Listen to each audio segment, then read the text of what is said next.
don't give you your money back.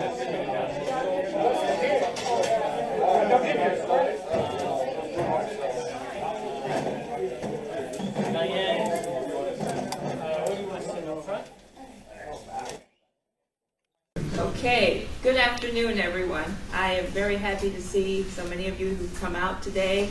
My name is Keisha Rogers, and I'm with the Schiller Institute. We are here today to discuss with a very important and special guest. Actually, we'll hear from two special guests in a moment, Mr. Tom Weissmuller and Mr. Larry Bell. And he's come to join our panel and our discussion here. And I'll introduce them in a few moments briefly. I just wanted to set the stage on why we're here and the sense of urgency that we have to have about the direction of our nation and the world. As many of you received the invitation to this event, the event we rightly titled The Elimination of Poverty, Not CO2, Humanity's Future Lies in Space. And I also want to subtitle that as There Are No Limits to Growth. And this is going to be, in essence, the feature of our discussion today, because what we're in the midst of is a knockout brawl and fight against the progress of mankind by those individuals who believe that human beings who are destroying the planet by emitting too much CO2, it should be eliminated. And this is the policy right now that you saw and that was emphatically coming out of, if people watched the UN climate meeting, the UN General Assembly in New York, where major heads of state just met. But I want to focus on particularly showing, okay, go back to this. There you go. Sorry, there we go. Two people who were very much a part of this operation in terms of at the UN General Assembly meeting. And first of all, to say to you that the Schiller Institute and our organization nationally and internationally have exposed what has been behind the recent ongoing policies around the climate strikes that have taken place in the recent period. You probably heard that there were thousands of young people that were pushed out onto the streets from their classrooms, young children who were pushed out there to say that school is not important. We need to focus on the fact that our future is at stake right now, that the world is going to boil over in less than 12 years, in 11 years or so. Hopefully your children weren't participating in this fiasco. But the leader of that ring show is this poor deranged child here that has been proselytized on behalf of, first of all, the young lady, Greta Thunberg. Her name might be familiar with you all by now. She's the leader of the youth CO2 reduction policy. And Greta Thunberg had a very strong message at the UN General Assembly, Thunberg, on her speech. And as you can see here, she's really showing how spoiled she is, as she says we are at the beginning of a mass extinction and all you can talk about is money and fairy tales of eternal economic growth. How dare you? Now, this child did not make herself. She's only 16 years old. So the question is, what's behind this? All of these third graders who were leaving school, standing out in the streets, they didn't get out there by themselves. Somebody had to fund and put them out there. And there's a number of people that I can discuss with you, and I'll tell you how you can find out about more of these people, but I want to pinpoint another spoiled adult who is highly privileged adult. His name is Mr. Mark Carney. He is the Bank of England governor. And Mark Carney actually gave a speech at the UN General Assembly. I'm not going to read the whole speech, but I can tell you, I'm not even going to read it at all. But his remarks, his remarks are given during the UN's climate meeting. But Mark Carney not only spoke at the climate meeting, but he also, prior to this, spoke at an event at Jackson Hole, where he discussed that the banking apparatus, the financiers of the world, had to focus on putting their funding into, all funding has to go into reducing climate emissions, to bringing climate emissions down to zero emissions. And everybody's talking about this by the year of 2030, 2050. He wants to push this even faster. Part of his speech, he said, changes in climate policies, technologies, and physical risks in the transition to the net zero world will prompt reassessment of the values of virtually every asset. The financial system will reward companies that adjust and punish those that don't. And just to make it plain and simple to you, what he's saying here is that if companies are not moving with the green speculative agenda, green agenda to reduce carbon emissions, zero carbon emissions, then they're going to be strongly punished for this. They will be starved of credit, as he said. They will not be able to get credit from the banks. So now, our organization, our international organization with the Schiller Institute and the LaRouche Movement, has just taken the gloves off on this apparatus by producing this very important report here called CO2 Reduction is a Mass Murder Policy Designed by Wall Street and the City of London. Because you have to understand right now that the bankers have made it very clear that as they're calling for pumping more quantitative easing, more bailouts of the financial system, they also know that that plan didn't work in 2007, 2008, and it's not going to work now.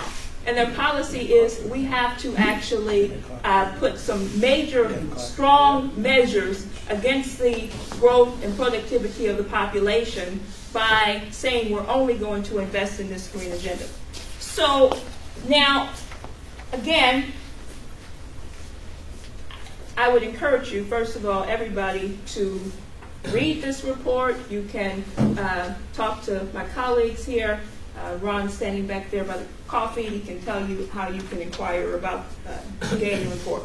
So now what I want to tell you about is what we've been doing on the streets, and not just organizing people in meetings like this. We've been having meetings around the country, town hall meetings, discussing what your role is to ensure that this policy of what is rightly called brainwashing, molestation, and completely destroying our young people right now, when we need to be focusing on what is a real future for our young people. Should they be on the streets proselytizing for the bankers, or should they be actually given a future in the progress of mankind in space? And I am excited because some of you in here don't know, but you're in a wealth of knowledge in this room, because some of my colleagues, some of my friends that are sitting in here, they actually were instrumental in getting us to achieving President John F. Kennedy's goal of getting us to the moon. And we need to actually understand right now that the progress of our young people has to be toward a mission in the solar system, that there are no limits to growth. So I'm going to go through just a couple more things here. I just wanted to kind of set the stage for this, because so you can understand what we're up against. First of all, I want to show that I'm trying to find my video. Okay, I got to go down after that. Here we go. That's what I was looking for. Yeah. Okay. So what you're going to see is we were out at the UN General Assembly. We also did testimonies this past week here in Houston at the Houston City Council.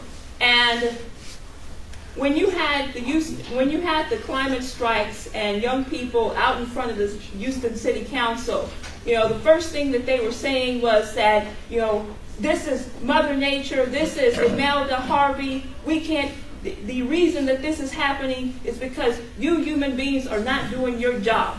You're not reducing your carbon emissions. And so we actually took this on right in front of the mayor. My colleague Joel and I testified in front of the city council, and I'll just let you hear. It's very brief. I think it's like 2 or 3 minutes. Hear what we had to say and give you some encouragement of what you can do to challenge your elected officials as well. So let's see if we can get that up here.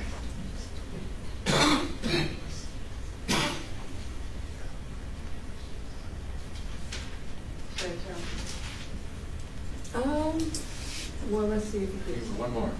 Oh, I need to put. Council, my name is Keisha Rogers, and I stand before you today to say that I am proud to be a carbon-based life form. The world needs more CO2. Each of you and everyone in this room must put an end to the spread of the culturally induced pessimism and the child abuse against our children and their future. Hands down, CO2 reduction is a mass murder policy designed by Wall Street and the City of London. You have received excerpts from special reports released by Executive Intelligence Review, one of the leading intelligence publications founded by American economist Lyndon LaRouche, and I appeal to each of you to read the report and the press release in the report. Let me ask you a question. How many Greta Thunbergs does it take to screw in the light bulb? None, because Greta doesn't believe in light bulbs. She believes that it is better for you to be in the dark, if that means it will cut your dirty carbon footprints. This past Friday, we watched the disgusting spectacle of children being pushed onto the streets, out of their classrooms to be prostituted on behalf of the bankrupt financial elites, who are using the scare tactics of their eco-fascist green financial dictatorship to pump billions of dollars into their system by getting your children to believe that there is no future and the world will disintegrate in 12 years.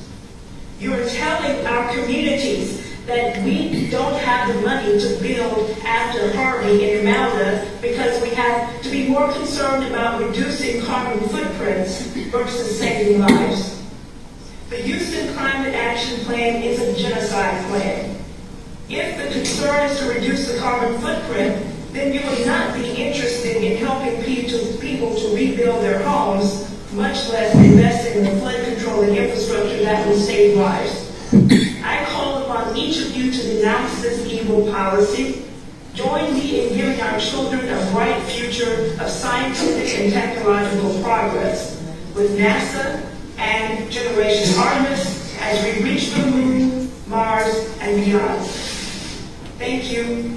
I look forward to your comments, and you can get the full report at larouchepub.com 2019 CO2. Thank you very much.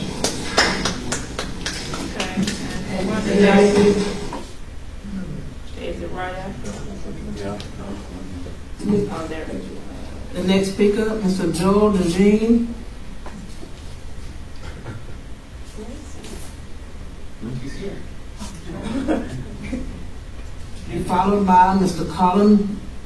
Colin Bosson.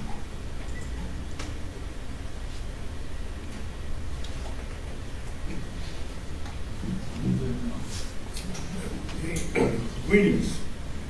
My name is Joel DeJean with the Schiller Institute and the Rouge Political Action Committee. It's time for adults to start acting like adults instead of scared little children. I hope not to be as hysterical as Greta Thunberg, who is backed by billionaires and bankers like Michael Bloomberg and the Bank of England. I'm sure you've all heard the whining crybabies who are screeching about reducing our carbon footprint and eliminating petroleum in the next 10 years. Otherwise, the world's going to boil over. Well, with no basis in thermodynamics, physics, chemistry, and based on flaky computer models, these poor children are calling for eliminating the lifeblood of our economy. What would happen to the Petro Metro if we got rid of petroleum in the next 10 years? Well, I was born in the nation with the lowest carbon footprint in the Western Hemisphere. It also happens to be the poorest nation in the Western Hemisphere. If you want to see what would happen to Houston without petroleum, go to Port-au-Prince, Haiti, where there is no sewage treatment, no clean water, no reliable electrical system. Now, the alternative for these abused kids is to be given a future based on the upcoming Artemis project, where we are going back to the moon in the next 5 years, and eventually on to Mars in the coming decades. If we were to teach these children real science and train them to be part of this great space program, then we can develop the things like fusion power, which would be the eventual replacement for petroleum, but it would be a replacement based on higher energy densities instead of the backward technologies like windmills and solar panels. If we were to base our economy on windmills and solar panels, we would have to reduce the world's population to less than 1 billion people. And that would be a greater genocide than what Hitler could ever have dreamed of. So there is a future. The world is not going to end in 11 years, but we have to give these kids a future based on science. Your time has expired. Thank you so very much.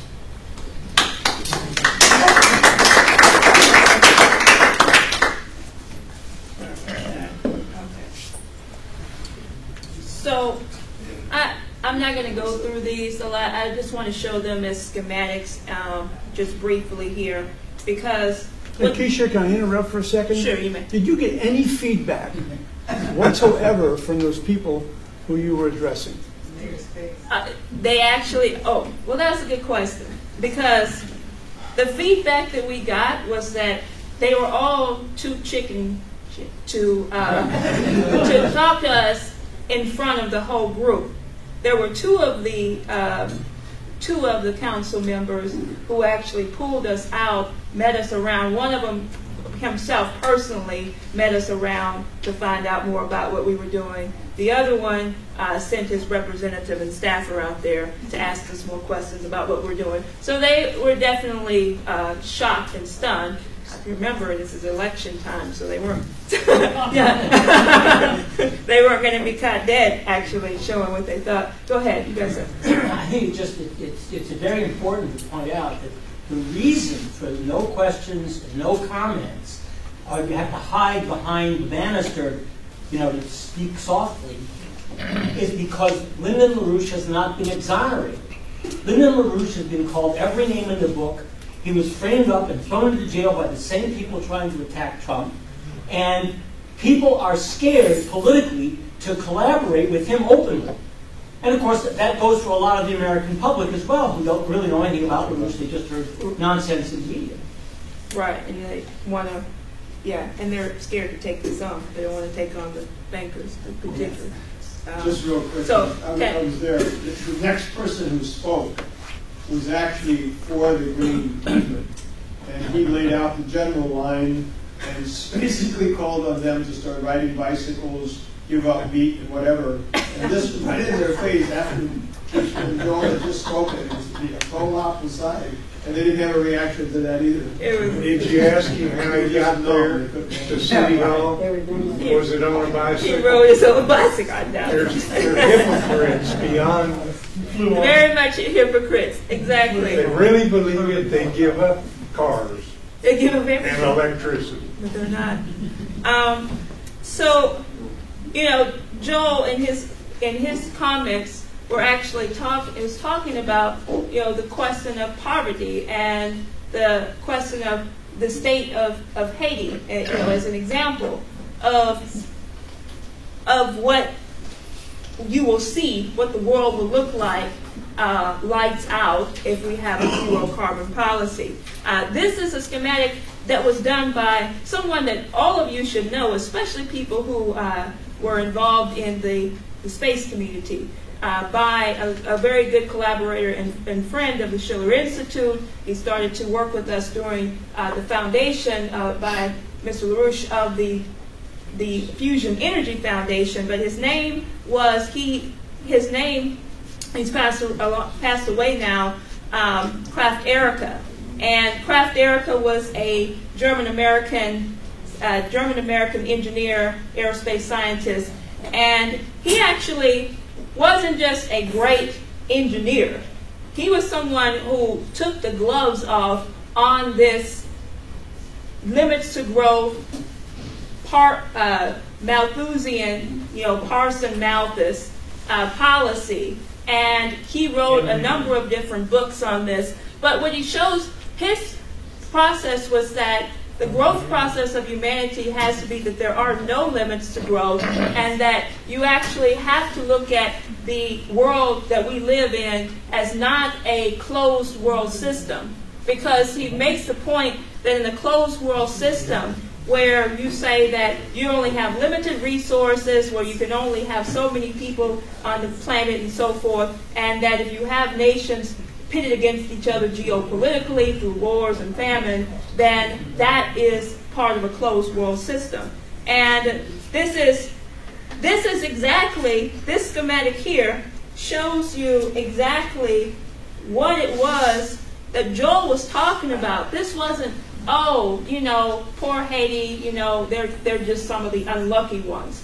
Poor countries throughout Africa, they're just some of the unlucky ones who are able to develop. This is an intentional policy, and I know you might have just eaten your lunch, so I won't roast you out too much, but people think that Thomas Malthus was just somebody who said that when the geometric growth of agricultural production versus the exponential growth of population, and talked about why there wasn't enough resources to sustain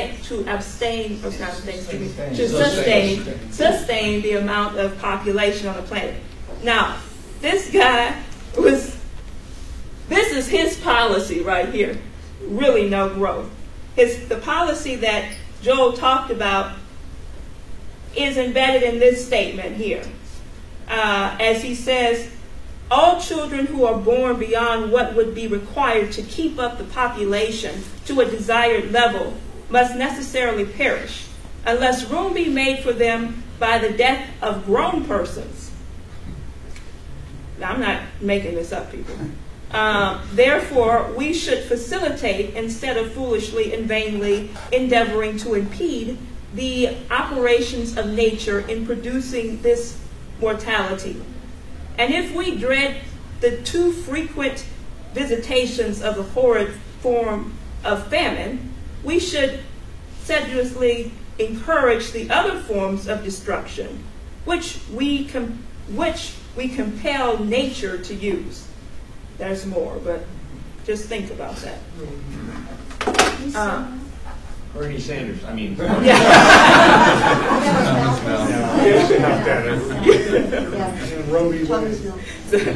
So there was a book that was written, as I said, the collaboration by our great friend Kraft Erica later on, the policies of the Club of Rome, of the Malthus policy was, as we know, everybody probably saw the book, There Are Limits to Growth. We countered this, a book that was written by Mr. LaRouche called There Are No Limits to Growth. And I encourage people to get a copy of that, to read it, because that's what we're going to be talking about in just a few moments here when I introduce Tom. Because the key thing right now in understanding that there are no limits to growth is that mankind is unique and different from the animal. That mankind does not have to live in the gutters and the swamps and be put into conditions of poverty. We can actually create more resources. We can develop new breakthroughs in science that we can actually explore out into the solar system. And we can come to understand that our responsibility as a species is to multiply, subdue the earth. And we can, and so this is the optimistic side, should we say, of Kraft Erica Semantic. What happens with an open world system when you don't have a society controlled by bankers and geopolitics and all of that? And so finally, as I go on to Tom here, and I'm going to introduce him now. Oh, that's backwards. Sorry. Okay. There we go. I got it. I just want to introduce Tom with this quote, because we are at a moment right now where, look, this is not about trying to debate yes, if you want the scientific facts, and we're open to more, there's a lot of this in here, you know, why there's the fraud of the charts and graphs and so forth that the climate changers are putting out as, you know, when you talk about Al Gore, you know, like he knows anything about what he's talking about. This guy doesn't care. They don't care about if you guys know the science. I'm telling you. They don't want you to know the science. They don't want you to know the science. So they want the money. Science is in. Yeah. Yeah. Their science is fraud. So the key thing right now is that we actually have to get to the real question of the fight at hand, which is a question of the nature of human beings. That human beings are not destroying the planet, that we can actually grow the planet, and that it is our mission to go out and explore into the solar system. So this quote says it here. Human beings are absolutely distinguished from beasts by virtue of the fact that every normal newborn infant has what is sometimes called a divine spark of reason.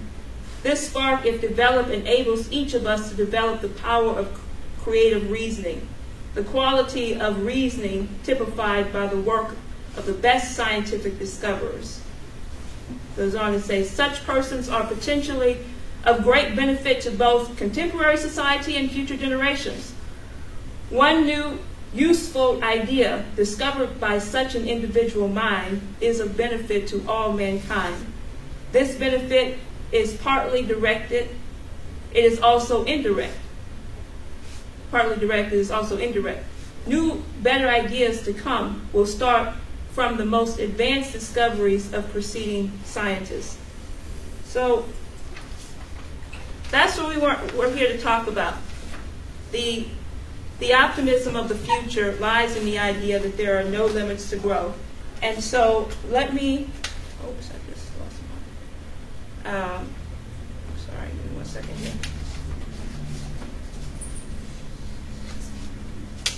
Okay, let me move forward here. Okay, many of you don't need the introduction to my good friend Tom, who's made another one of those long journeys, but had a lot of time to think on his way out here because he drives out here all the way from Maine. I don't know how he does it, guys. Should have ridden your bicycle. Should have ridden. Yeah. At least you didn't fly, Tom. Yeah.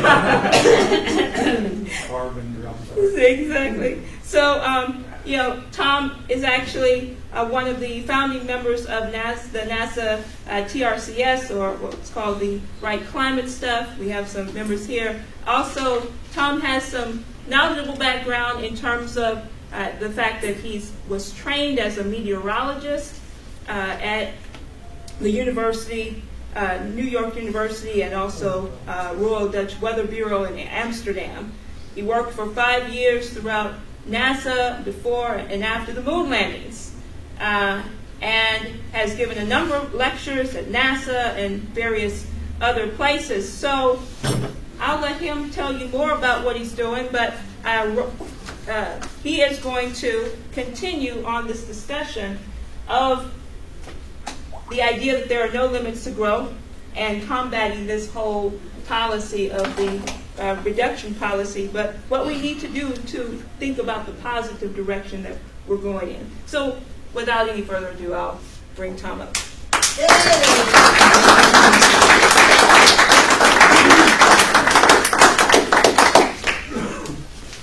I don't deserve any applause, you know.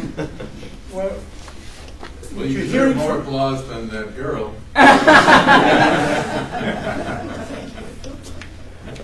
I don't have a script. I do want to mention one thing that was in Keisha's next to last slide, and that was that this spark of reason, if developed, can lead to many great things. Greta Thunberg is maybe an exception. Yeah, and maybe I'll sit down here, unless you guys can't So hear we me. can see, also so we can see the slides. Yeah, you can see the slides. I'm not worried about that. I want to start off first by distinguishing human beings from every other species on this planet. And you see a lot of efforts by people to save this red-tailed hawk, or this turtle, or lizard, or some other species. And species diversity is a very nice thing. I don't have a problem with that. But what I want to make sure you understand is that the one species worth saving is the human species. We can do things that no other species on Earth can accomplish. None. And I'll give you a lot of examples, all right? How many dolphins can put an IV into their bloodstream and take out their blood and measure what's in it so that they won't get diseases? How many birds can build highways? How many alligators can build skyscrapers and improve their environments?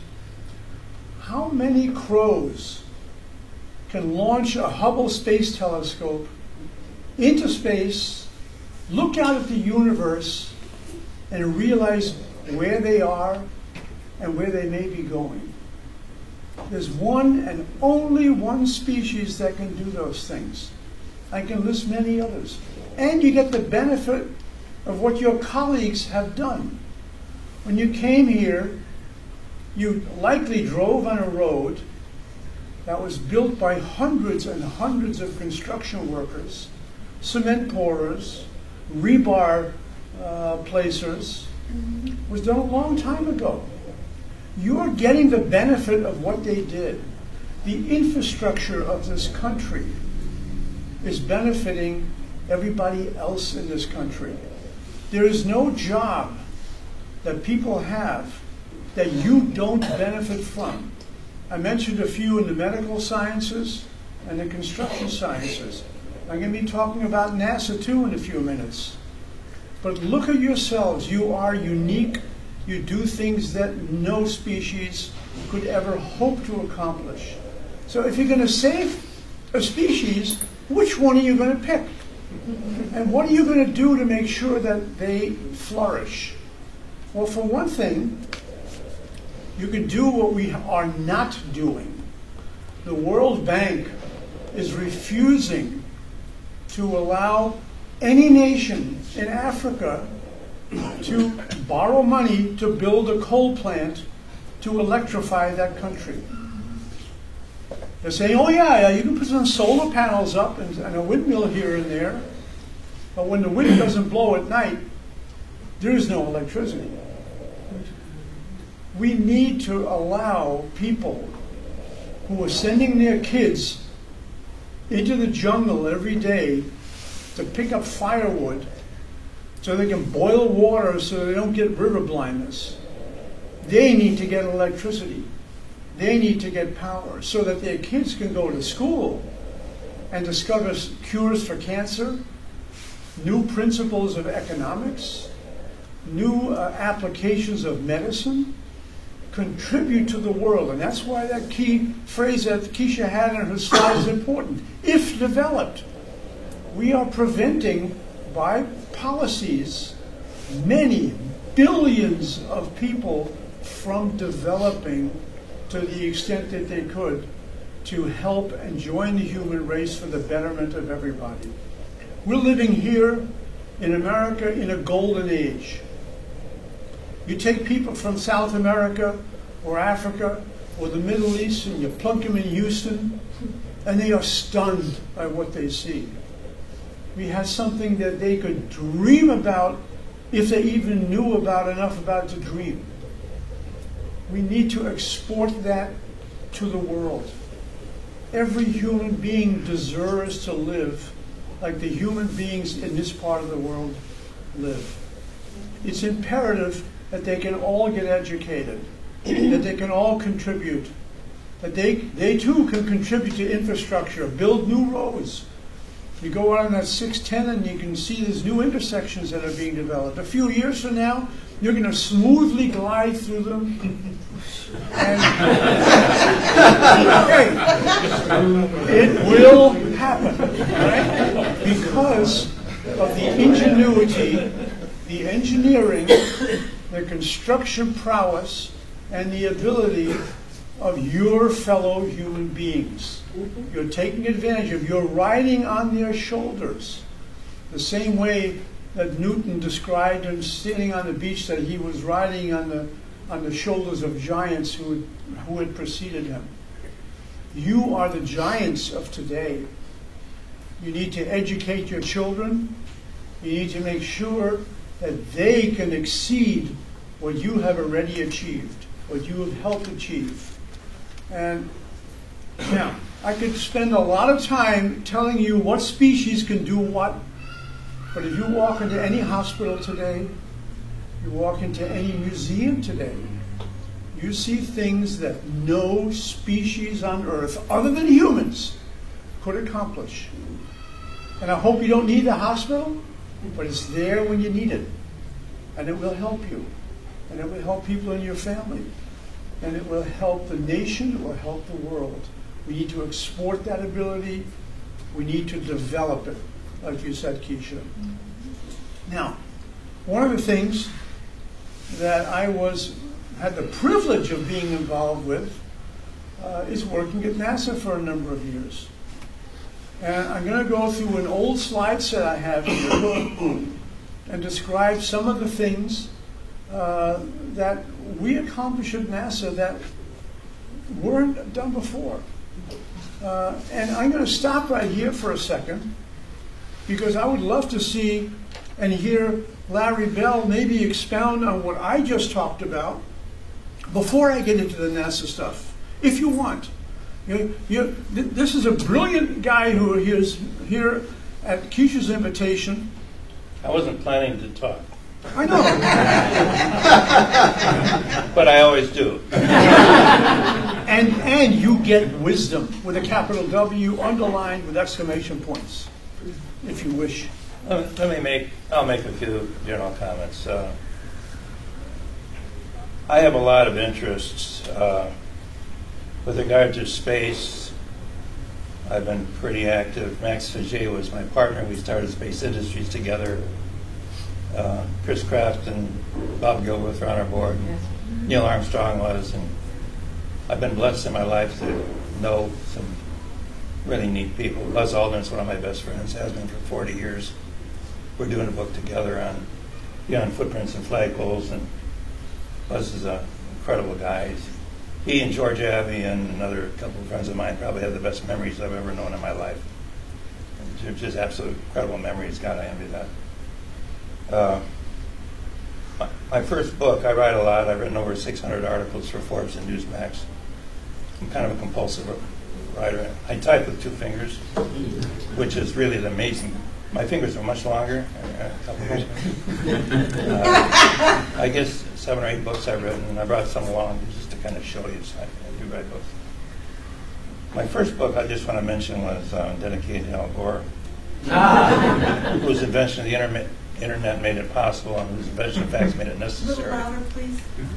Can you speak up, Larry? Yeah, my first book was dedicated to Al Gore, whose invention of the book made it possible, and internet made it possible, and whose invention of fax made it necessary. It was Climate of Corruption was the name of the book, and then it's kind of popular demand. I never planned to write a book, but I wrote another book, Scared Witless: Prophets and Prophets of Climate Doom, a couple years ago, and so I fancy I know a bit about climate.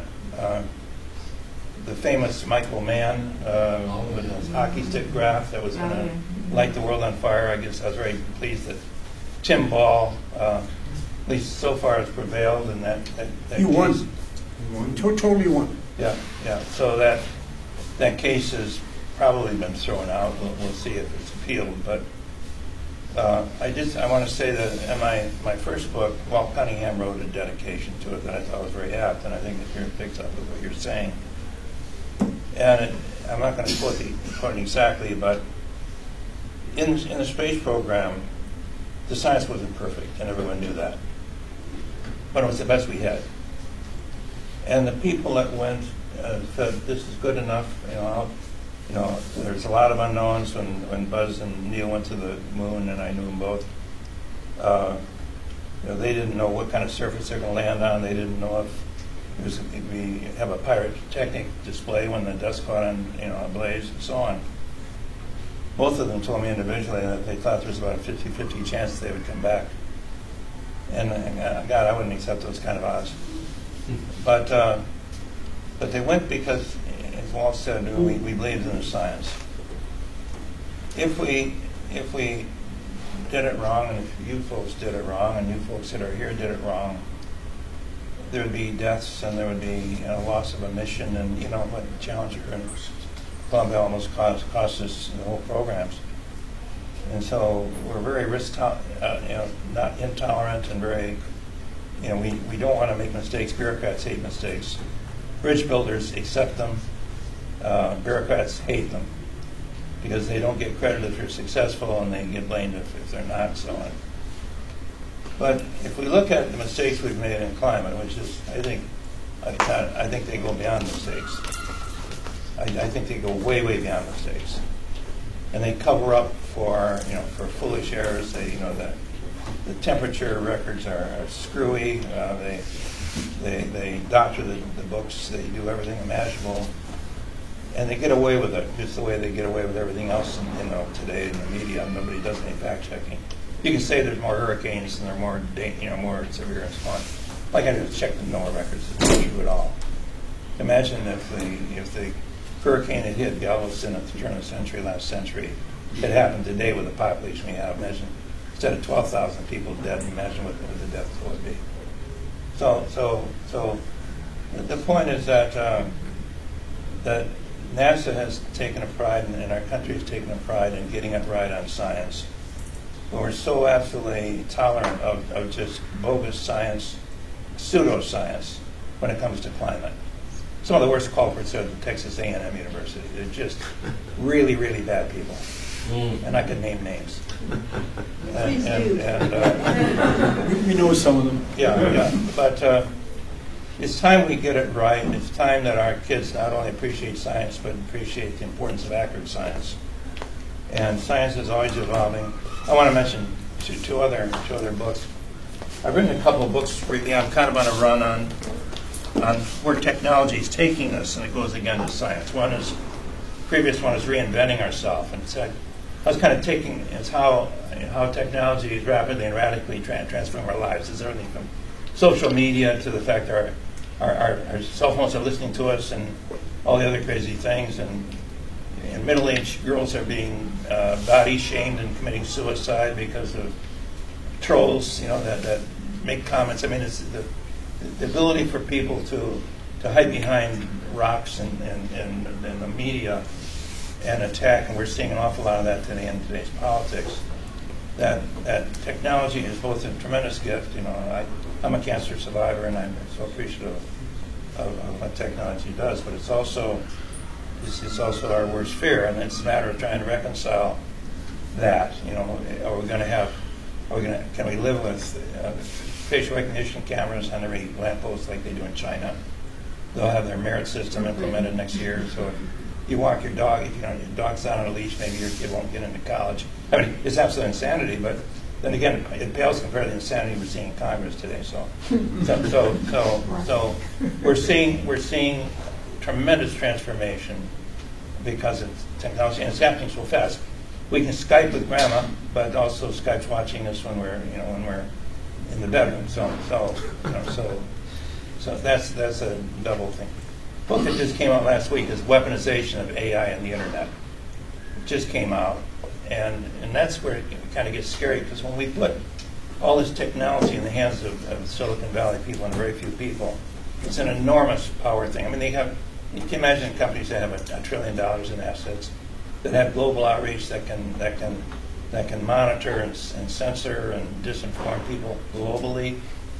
They manage the most advanced technology.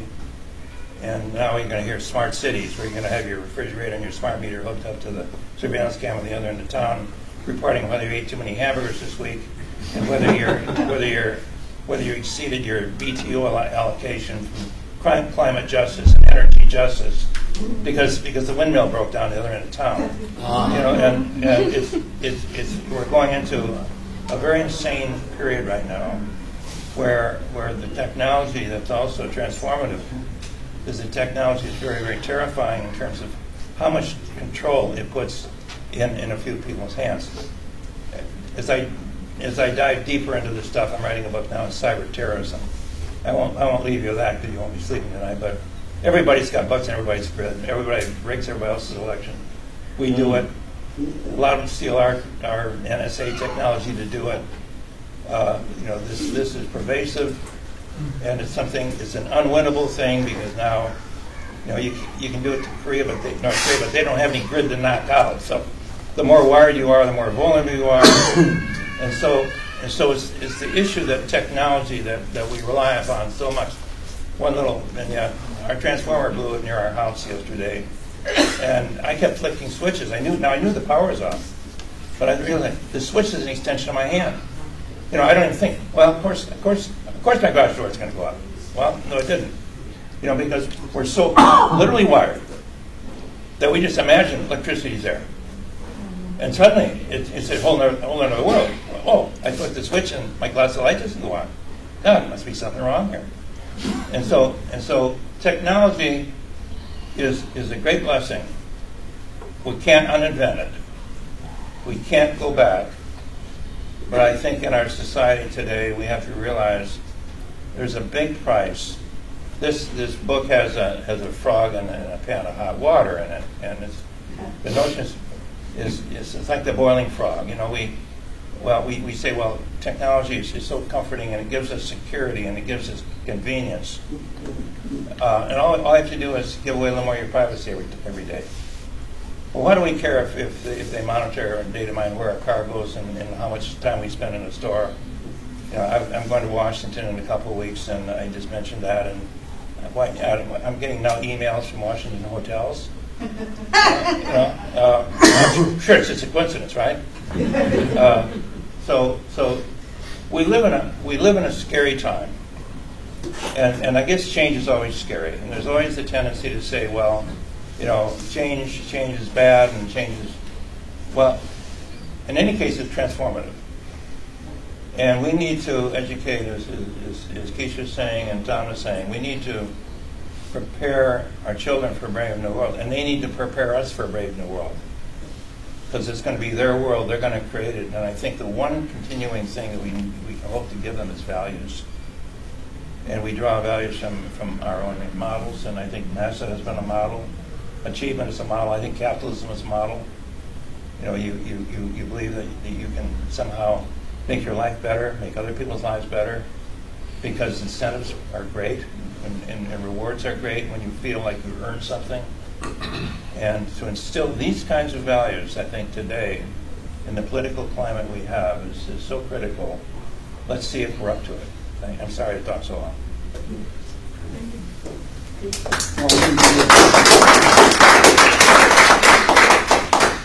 I think one of the things Larry is saying is that we're at a point in time where we're diverging. We're diverging either into freedom and development of intellect or control by people who have no other motive in mind but to control everything you do and channel all your efforts in ways that they want, not what you want. You deserve the freedom and you deserve the divergence that allows you to succeed and excel. And that's a neat introduction to the NASA slides, because at NASA we did something where we did excel. And we invented processes that made it happen. And the rationale for going to the moon may have been, in John F. Kennedy's eyes, a race with the Russians, but it was a race to develop and then subsequently exploit technology. And it was done within a 10-year period. And I think we did a beautiful job in doing that. And one of the reasons or rationales for exploring further into space is to continue developing that technology. And if you notice, it's spread all over the world. The miniaturization that was needed in the space program ended up in computers, ended up in a cell phone that you can hold in your hand that has magnitudes more computing power than what we used to land on the moon. But it was, the early motivation was to save weight. Then later on we found out that yes, you can develop integrated circuits that work faster, can do more in less time, and we are all reaping the benefit from that. And by the way, how many antelopes have a cell phone that they can contact their cousins with?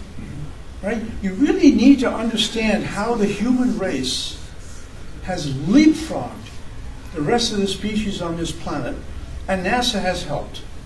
NASA has helped, and by the way, we have helped the Russians, and we have helped the Chinese, and we have helped the Indians, because they have piggybacked on our efforts the same way that you piggyback on the highway that's been built outside here. These are great achievements of humanity. They are not able to be replicated by any other species on the planet. Kind of keep that in your mind. Let's see if I can go through some of these slides. This is a presentation that I did quite a while ago. You notice at the top here, there's a little logo here. This is one that was designed by Buzz Aldrin. All right, it has a NASA logo. By the way, you notice in the NASA logo, the flourish goes in this direction. In Buzz's thing, it goes in the other direction. Now, why is that? Because Buzz wants to turn the agency around into a different direction. And where's he going? You can't quite see it here, but here is Phobos, and here is Deimos, the two moons of Mars, Phobos and Deimos. What's Phobos? Phobos is the fast-moving inner moon of Mars. Goes around the planet 3 times in one day. And very close to the surface, too. And I have some slides that will show you what that looks like. Now, how do I move these slides? Just page down. Just a down one like this? Yeah, great. That too, yeah. All right. Hey, that's not bad. Yeah. Where's NASA going? Well, got 2 pictures of the moon here. This is the one you always see. This is lunar far side. Well, guess what? The Chinese got there. And they got there ahead of us. And they put a lander down there. And they, too, have piggybacked on technology that was developed at NASA for the benefit of the whole human race. That's very important. So, Where should NASA be going? We want to build structures on the moon. We want to mine and look for helium-3.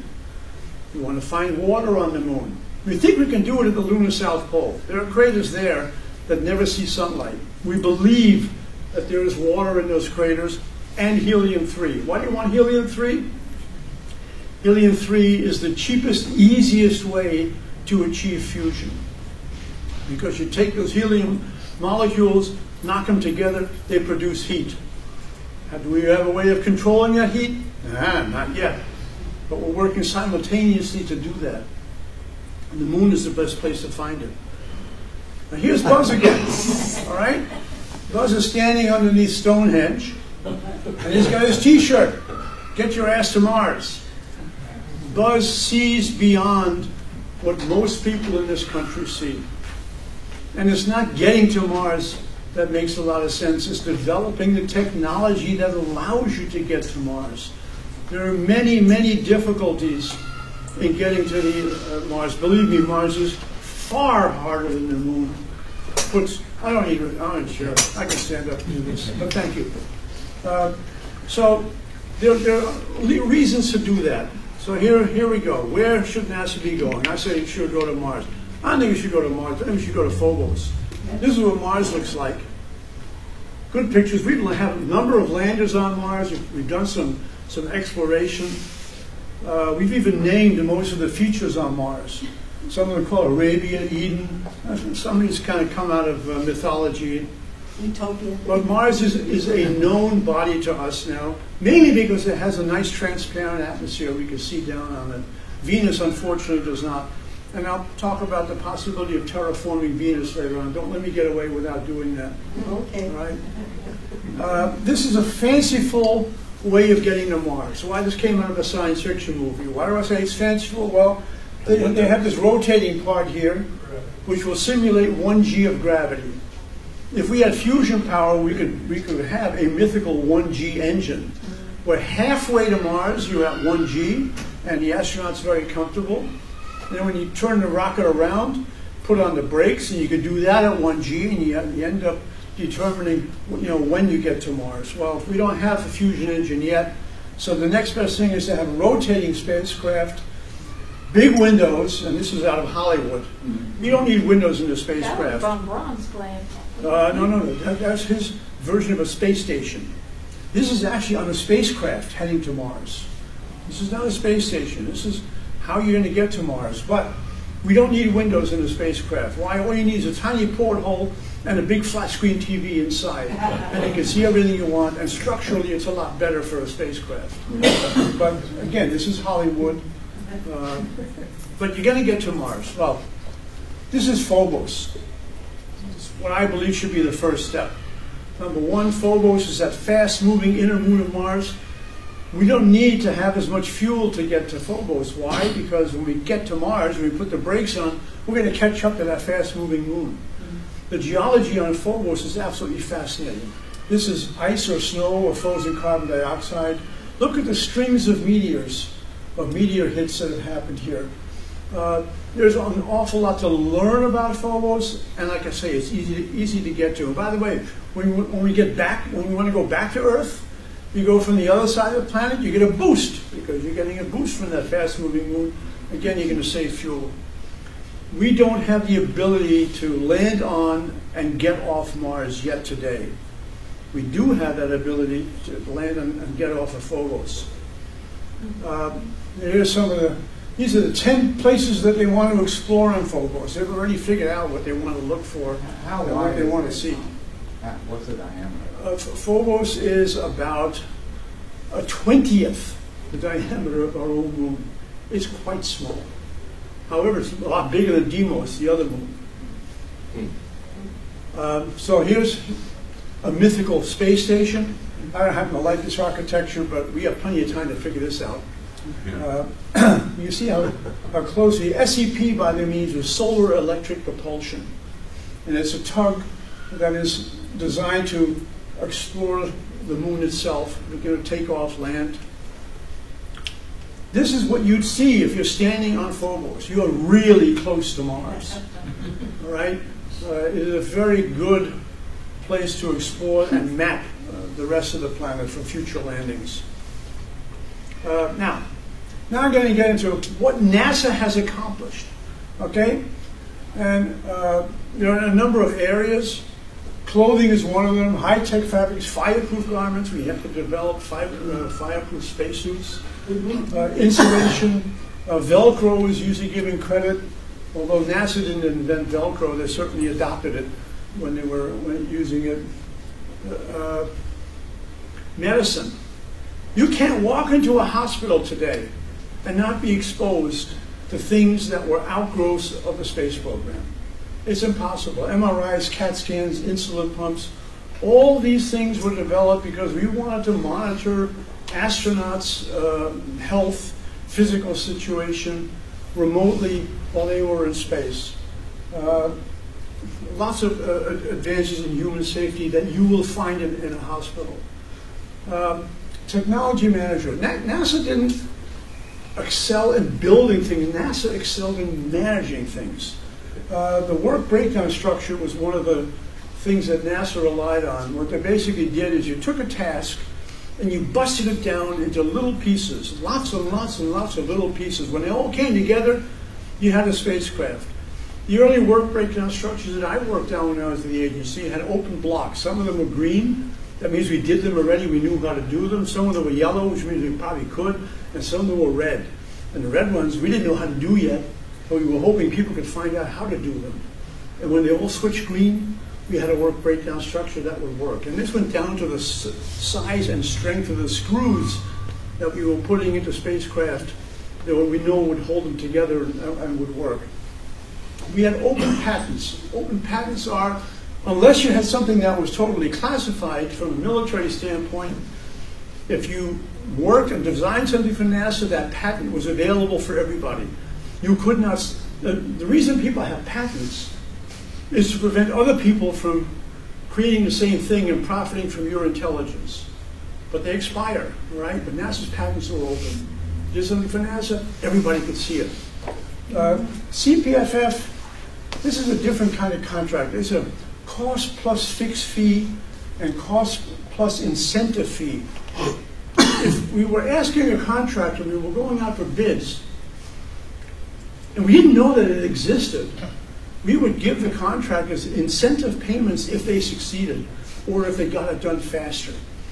It was a different way of government contracting that NASA perfected, and then spread out through the rest of the government too. DoD now uses that contract form. We had progress reporting, purchasing. All these things were done in a way to get things done. And by the way, you don't need to take pictures of these slides. If you guys want the slides, I'll make them available to you. And they get a lot better resolution than you will on your little cell phone camera. KT stands for Kepner-Trego. Kepner-Trego is one of the problem-solving systems. I got involved in Kepner-Trego when John Clark, who ran the Goddard Space Flight Center, was charged with other centers to figure out what the heck happened to Apollo 13. You know, we had, none of the evidence was left, but we had telemetry, we had data, and slowly but surely, Kepner-Trego is a process that allows you to figure out where's the deviation, what is different that made things happen. Anyway, this was solved at 3 different centers using that technique. It was brilliant, I think. And I've applied that in other parts of my career. NASA still uses it. Lots of things in chemistry. My goodness, we had all kinds of metallurgical advances, batteries. We developed fuel cells. Hamilton Standard up in Connecticut were the ones that supplied them to NASA, and they did it under contract. And they had to have a certain voltage and amperage and things like that. A lot of environmental chemistry as a result. Lots of solar system metrics. NASA finally figured out with precision where every planet was and every moon around every planet.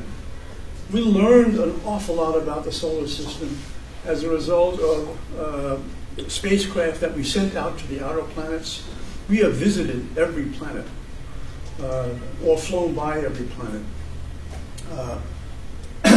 communications and bandwidth enhancement, so we could get data streams from our satellites that were around Jupiter or Uranus or Neptune, and get enough data sent enough with enough speed and antennas that would capture them here on Earth. Lots of advances in meteorology, of course, that's my area here. And I have translated that into my climate talks. Some of you guys have heard some of them. And they're on my website in case you're interested. Lots of advances in space flight. Aviation, of course, NASA is aviation. And ASA, aeronautics, is the second letter in the NASA logo. Again, the miniaturization. We didn't develop transistors, we used them, integrated circuits, microchips. The antennas I already talked about. GPS is an outgrowth of NASA. You know, I have a little, in my iPhone, I can find out exactly where I am. And I've used it all over the world.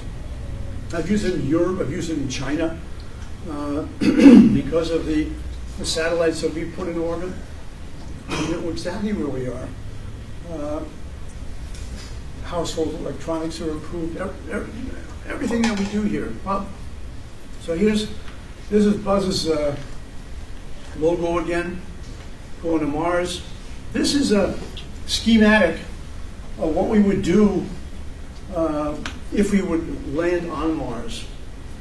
Trying to think of the guys who did this. Petrov is one of them. I'll think of the other guy's name. It's a project he did in 1988. This is the design of a habitation on the planet Mars to protect from radiation. They would burrow into a hill.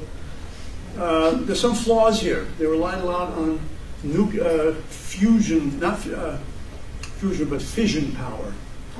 And if you're going to rely on fission power, you need a lot of lead.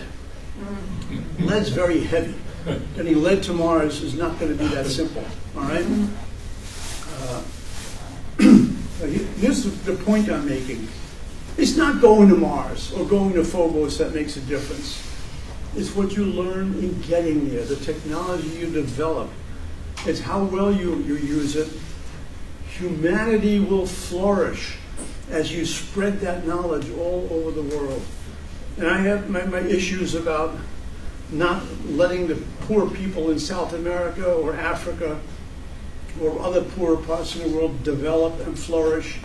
They deserve to flourish the same way everybody in this room has. You would make anyone living in a jungle hut very jealous. The clothing you have, the automobiles you have, the technology that's at your disposal, the medical help you're going to get. And again, the last thing I say is spacefaring is a wonderful alternative to war. If we put our energies into spacefaring instead of our energies into fighting one war after another. Now, we just had a president before us, starts 4 wars in 8 years. That's not how we want to do what we want to do with our lives. I'm going to end it here. Not the one right now, but the last one. Excuse me? Not the one right now, but the last one. Yes. Yeah. The past president. You know, I'd like to follow up on one thing, if I might. Okay, do it because I got a couple more slides. Oh, I'm sorry, go ahead. No, go ahead. Oh. Go ahead. That's on topic. My next slides aren't. Okay. The conversation has been really how, you know, if you look at the space program, how it cuts across so many different technologies. And a lot of these are very specialized, and they have to be coordinated. I wanted to put in a statement or a plug for 40 years ago I started a space architecture program at the University of Houston. And we've been now financially self-supporting for over 30 years through gifts and contracts and so on. We have students from all over the world. I'm from Siberia, I'm from Central America, and so on. We typically have about 20 students. And they come from physics, they come from design fields, they come from a lot of them from design. And we have two degree tracks. One is aerospace engineering and space architecture, which comes into strictly through the engineering side, and then we have one that's space architecture. So we're administratively part of the College of Engineering, and our budget, we have a several $1 million budget, that all self-generated. That and we're supported by that budget. I'm in the process of trying to augment that with several million more. But it's a wonderful program. And the thing that makes it so different from a lot of the other fields, it's the only program of its kind in the world where all of these disciplines come together to work on projects, and they learn each other's language. They learn both culturally as well as technically learn each other's languages. It's very exciting and very rewarding to me to be part of that. When I'm still in the faculty, I still supervise graduate thesis projects.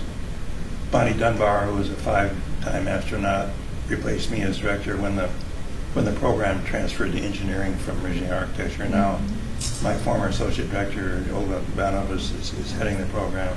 I'm chairing the executive committee of it.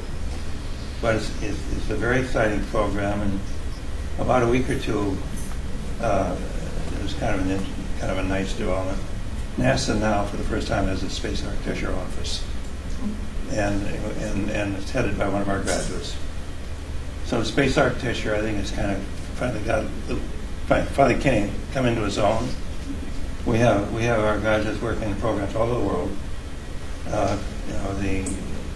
The chair of the central bank, the new chair, her son just graduated from a program last year, the European Central Bank. We have a marvelous bunch of graduate students. I'm being around the universities I have been for so many years. I'm very excited about the young people today.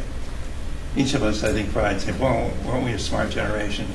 I want to tell you, the next generation is just as smart as we are, and I find that enormously encouraging. And I think those of you who have children and grandchildren can appreciate that. We got some. There's a lot to be very excited about, and the space. I think the space program. I'll say one other thing. Public supports space for. There's broad support, but it's very thin. And it's always the question of why are we spending money on this versus something else? Well, India and other countries are saying the same thing. Why are we spending? And they say, well, we don't want to be left behind technologically. Part of the reason I think we support space is that it lifts us to think about something larger than ourselves. And whether it's religious philosophy, whatever you want to call it, it connects us to the cosmos. It connects us to higher thinking, greater challenges. It's about saying that someone asks, I need to get a picture of that. But it's that notion that we're part of something very, very large. I look at these, they used to have these T-shirts, they had the Milky Way galaxy on them. And that little sign, little arrow said, point, you are here. and I thought 2 ways you can read that. You can look at that and you say, well, we're really small and insignificant. We're stuffed off in one little spiral arm of the Milky Way. Boy, we sure are insignificant. And you say, goddamn, we're part of something really big. And I think it's a matter of how we interpret that. We also see technology in the space race. Space grew out of the ashes of war. They came out of Piemonte, they came out of Von Braun, they came out of rockets raining down on London, and directly came out of that because a lot of that technology, it morphed into what we have today. And then we had Apollo-Soyuz. Some friends of mine on both sides, astronauts and cosmonauts, friends of mine both, that embraced over the Atlantic and saying, well, the Earth's kind of too, we shouldn't blow it up. It's kind of fragile. It's kind of nice to have around.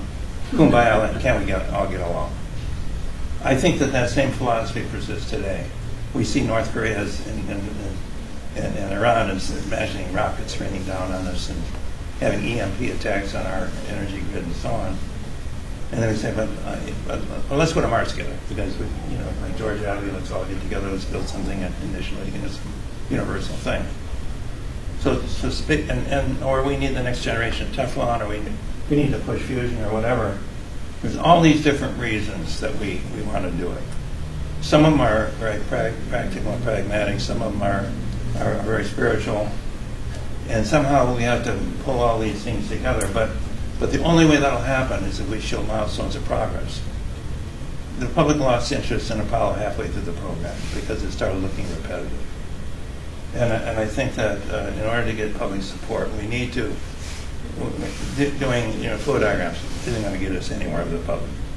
We have to show progress. You have to, and I think one of the encouraging things now, all my American students particularly have jobs before they graduate from my program. They're not going to NASA, they're going to commercial companies. And I think that that's an exciting new paradigm, and I think we're seeing where now that the technology is not just going out from NASA and making other people smart. NASA and the Space Force has always been an importer of technology. And for that reason, it energizes and incentivizes these developments. They're not created by bureaucrats. They're created by capitalists and university. And I think we're seeing something very, very exciting today where, and I think Musk is kind of a showman and so on, and Bezos is, I think it's more serious, but still it's inspiring a lot of young people today to think that things are going to happen in their lifetime. And I think a lot of our generation sort of given up that hope. And I think we're kind of now on a roll. And we've got to keep that going. And I think the commercial sector is a very exciting development. When we started Space Industries International to build an orbiting laboratory, that was a long time ago. I think we missed the wave in terms of being ahead of the time. But I think that time now is here, and we live in an exciting time. I've never been more excited and enthusiastic about the prospects of space than I am today. And I see it in the hiring of my students. So. Okay.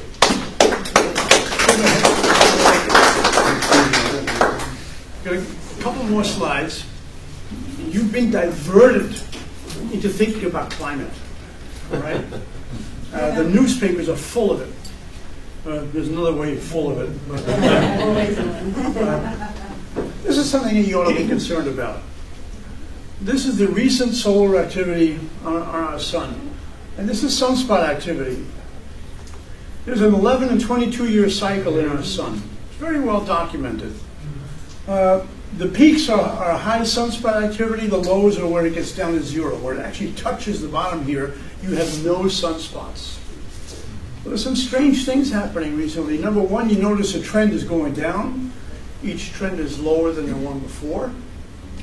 And what's worse, we're now here, right? Okay? Take a look. I'm going to go back up here a little bit. This is cosmic rays. Cosmic rays do things to our upper atmosphere. When they hit the atmosphere, they ionize particles upon which water vapor can condense. Means they make more clouds. You notice there's a pattern here. And what I've done on the next slide is I've matched that pattern to the solar pattern. The year here is exactly precisely under the year here, okay? And you notice in the peaks of cosmic rays, sunspots, there are fewer cosmic rays.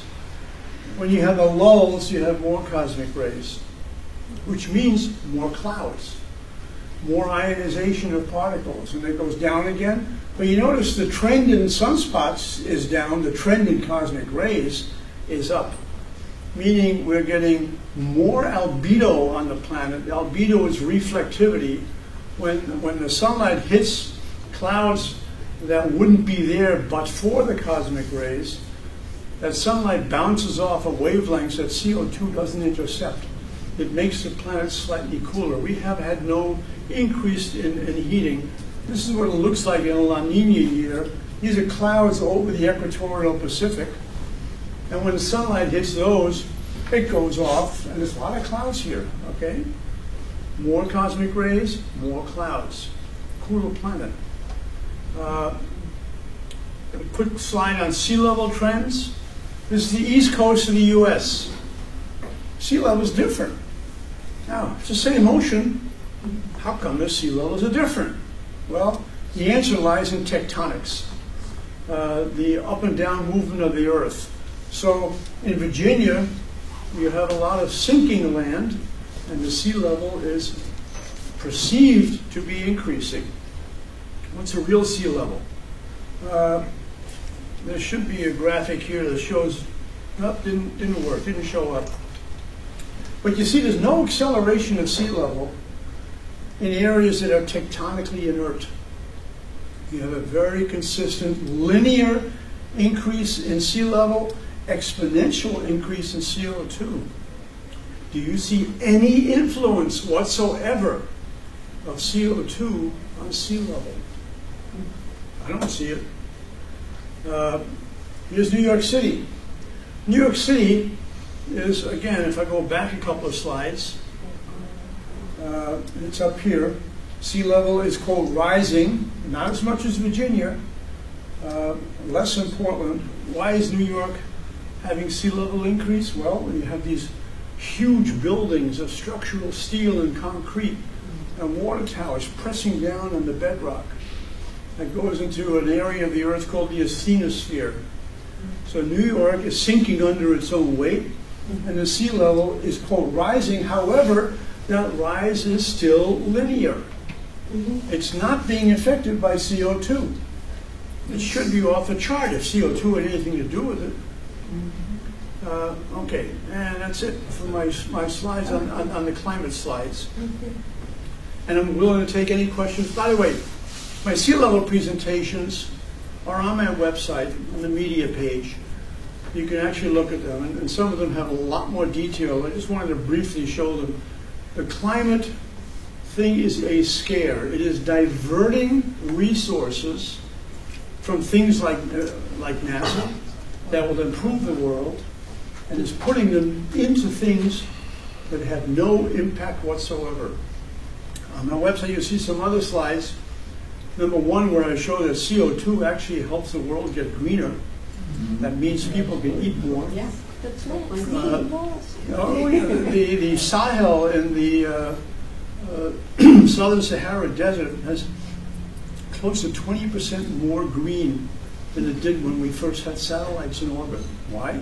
Because of CO2. I don't want to have us divert resources where they belong. I'm using an analogy now, and this is going to be depressing, but I want it to be enlightening. I live in Maine. It's real cold in Maine. When the power goes out, and it does once in a while in the winter, the house gets real cold. I can light a candle in that house. But if I light that candle, the house is not going to heat up. I want you, each of you, to see yourselves as lighting a candle for your own intellect and realize that's not going to change the world. But when you leave this room and you light your candles in other groups and talk to more people, sooner or later you will change the world. And you need to help change the world. You need to help people understand the truth. You need to let them understand the fraud that's going on in climate and where the resources need to be put, whether it's going to Mars, whether it's doing other things that help humanity. The climate change hoax is not helping humanity. It will help destroy humanity. It's your job to lift them. Let me jump on one thing on energy. Go to it. To just show you how absolutely crazy this is. You Google, of course Google's going to snitch on you. Yeah. But you check and you ask the Energy Information Administration. You say very simple question. You say, how much of our energy comes from wind and solar? Very simple question, right? How much of our U.S. energy comes from wind and solar? Very simple question. I will bet the answer you get is we get 37%. I think the numbers are coming up. 30% of our electricity comes from renewable energy, renewable sources. Say, I didn't ask you that. I didn't ask you how much electricity we get from renewables. I asked you how much energy. Energy is BTUs. We know, you know that, right? Is that right? Energy is heat. BTUs. How much of our energy do we get from wind and solar? So it says, well, we get, so if you peel back the numbers, of the 37%, now there's 4 energy sectors. There's electricity, there's transportation, there's industry, and I think there's business and residential. Okay, how much, but of these, the initial ones, you say the renewables, how much of the renewable sector of electricity comes from wind and solar? You say, well, 40% comes from 40% of the 17% comes from biomass. My gosh, I thought that produced carbon dioxide. Am I mistaken here? And then there's another significant percent, I can't remember, it was 18%, comes from hydropower. Great if you live in the Pacific Northwest. We don't have a lot of hydropower dams in Houston that I've seen. No. You know, or you know, so we have, you know, with hydropower. We have nuclear power. We do for a while, so you know, till the last of the old reactors are closed down. That's maybe 18-20% of electricity. What it comes down to is maybe we get 5% combined of our electricity from wind and solar. Now, but if you're looking across the board, we have all these, you know, self-driving cars. They're all gonna, you know, we're gonna drive. You know, the farmers are gonna drive their watermelons in an Uber, right? in Tesla, a Tesla truck or something. We get about less than 3% of our energy from wind and solar. Now, peel back the onion a bit. Of that wind and solar, they're intermittent, and so you have to have what they call a spinning reserve of energy because we have an antiquated grid. It's about 100 years old. And fortunately in Texas, we have our own grid, and there's a couple of others. So to keep the grid balanced, you have to have equal amount of, and what's that? It's coal, but mostly natural gas. So in order to keep the grid balanced with its stupid wind and solar, you got to have a turbine you crank up and down. It's like driving your car in heavy traffic, and you gas it up and you drive it down. You'd be better off turning off the damn windmill. You know, but here's the dirty little secret. They don't tell you. I mean, they're all dirty little secrets. Dirty little secrets. You know what the life cycle of a wind turbine is? Like 14 years. So we're going to cover the planet. We're going to replace 80% of our fossil fuels with the 2%. We're going to boost it up like Germany did. And they had a 15-time increase in wind and solar in Germany. They never had a brownout or blackout, you know, up until a few years ago. Now they have like 3,000. You know, and their energy costs are among the highest in the world. Yep. And they want to build more wind and solar power. It's you know, this is and the more wind you create, the less good the sites are, because the winds they're shielding, you know, they're shadowing each other. And the notion that you can put cows and people underneath those windmills is crazy because the low frequency sound will drive you crazy and make you sick. And nobody wants them around you. And the birds falling. And the birds falling. And you gotta ship the wind from some West Texas, you know, to here where you have transmission losses that make it very inefficient. Guys, this is crazy. And people have no sense of this. I mean, they talk about the Green New Deal. We're gonna replace 80%, and at the same time we're losing nuclear capacity. We're going to replace it with windmills and sunbeams. They say, well, it's new technology. Tell that to the Dutch. And again, it's going back to the notion that we have a society of total illiterates. They have no sense of, and why can't I call the Energy Information Administration and get a straight answer when I ask them, how much of our energy, U.S. energy, do we get from wind and solar? And until I get a straight answer to a very, very simple question, I don't trust them. Let me add one more thing, okay? I'm going to give you a factoid that you can take out of here. And this comes from the IPCC. And what they have done is measured CO2 worldwide, what the source is. And the fact is, most of the CO2 entering the atmosphere each year comes from outgassing of the oceans, from natural sources. 3% comes from humans, human source, 3%. Half of that is reabsorbed by plants and other things. So the human contribution of CO2 each year is 1.5% of all the CO2 that's added each year. If the UN targets are made by some of the countries that have agreed to them, and they each agree to reduce their output by maybe 2%, 3%, 4%, but they're taking it off of that 1.5%. We don't have the instrumentation that can measure whether that works or doesn't work. It is so small. And to spend trillions of dollars in devices that either sequester CO2 underground or remove it is absolutely criminal. We need to add CO2 to the atmosphere, help plants grow, provide more food, lots of other things, even warm the planet. I am stunned by the fact that Canadians are talking about making the planet cooler. Right? And by the way, I was interviewed by a Canadian journalist when I gave a talk in Germany, and I'm going to put that on my website in a couple of days. I haven't been able to fire up my computer because I've been traveling.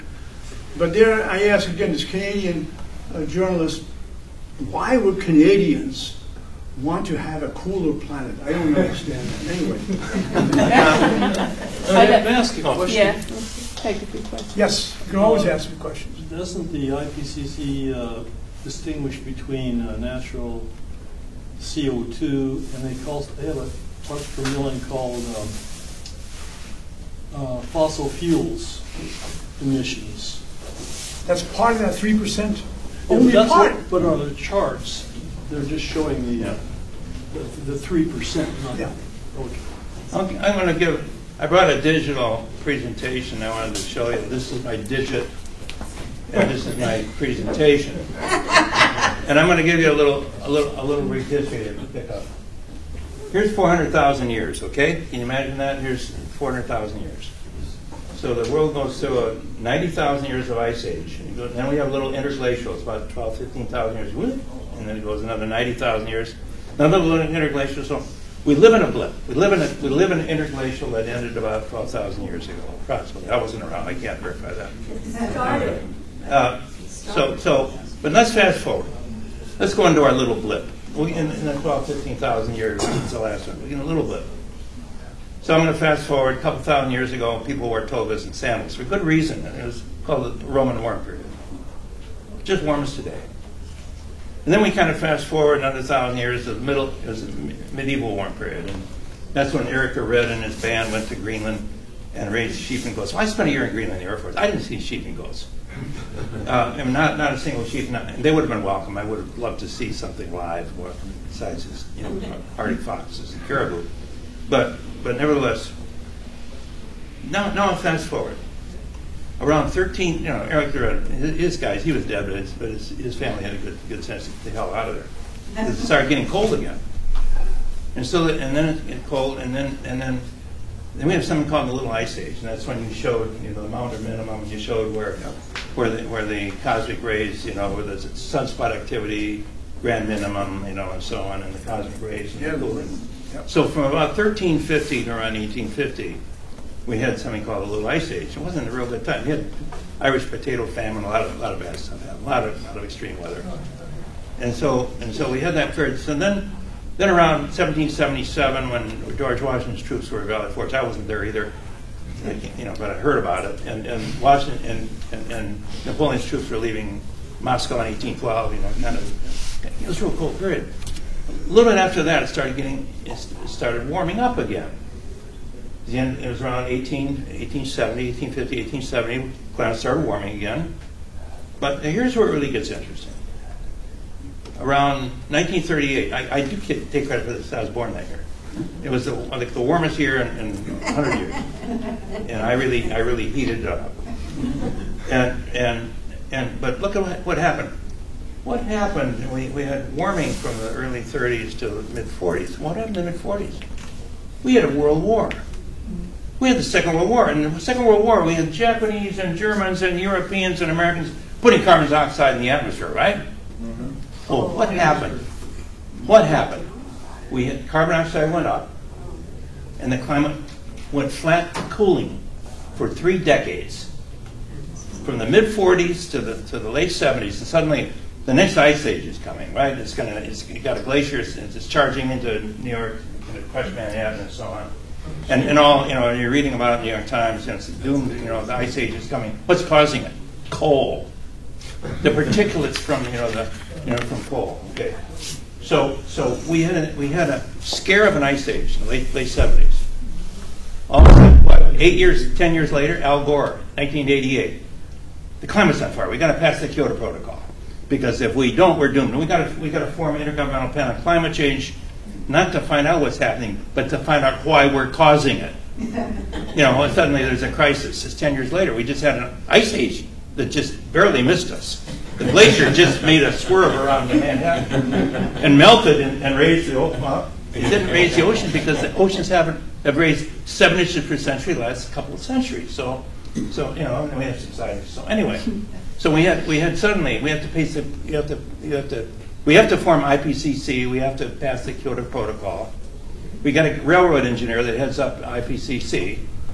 But it's okay because Al Gore got a Nobel Peace Prize. But and then what happened? 1988, 1998, we had a major El Nino.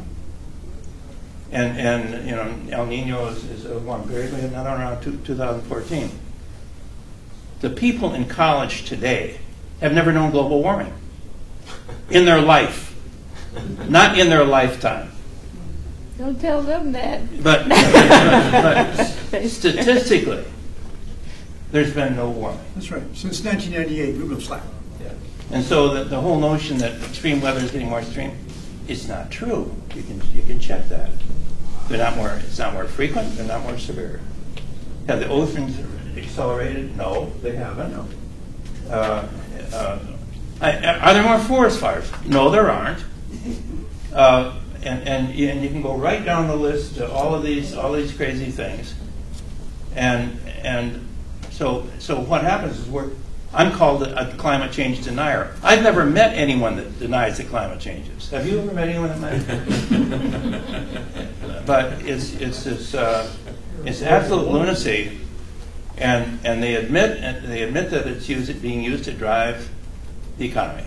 They absolutely admit it. They've said it, and at least that's the only thing they're being honest about. They're looking to raise taxes. Taxation, follow the money. Redistribute Follow the money. Exactly. Hey, by the way, in all fairness, I am number 271.